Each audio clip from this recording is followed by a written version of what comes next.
Waxaan ku riyooday mastuulaagii oo inagu soo socda. Ha siinin inateeno kaliya ayaan haystaa anigu.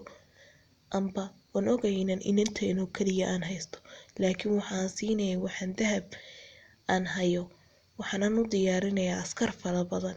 Habeenkii ayuu imiday mastuulaagii. Xafladda inato ay dhacaysay.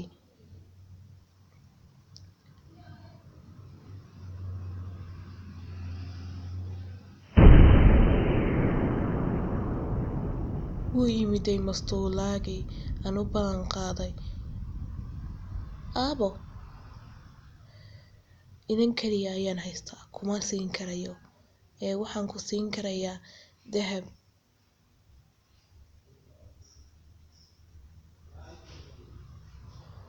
Aniga igamaad ballan qaadin dahab.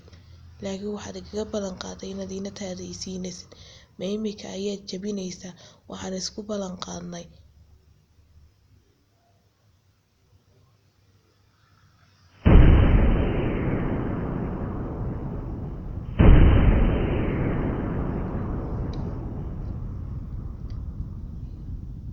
Wuxuu bilaabay inuu dhulkii gubo qasrigii.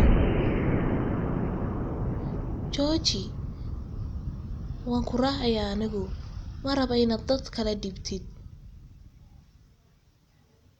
Soo raac.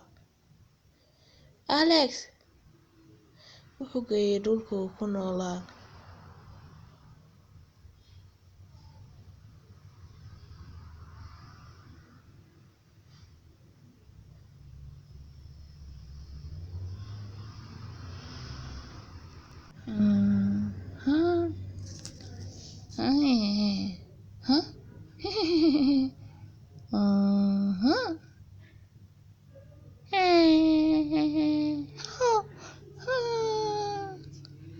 Habeenkii ayaa waxay ku noqotay meeshii keli. Waxaynay soo xasuusatay qoyskeygii. In yar kadib waxay yimiday mastuulaagii oo u sameeyay guri aad u qurux badan.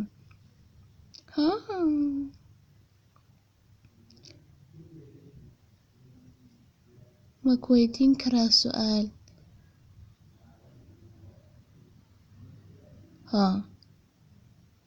Markii dambe mastuulaagii iyo inatii aad bay isku fahmeen. Waxayna noqdeen saaxiib aad iskugu dhow. Ilaa iyo intuu u kaxeeyay dhabarkiisa fuushay uu geeyay samada.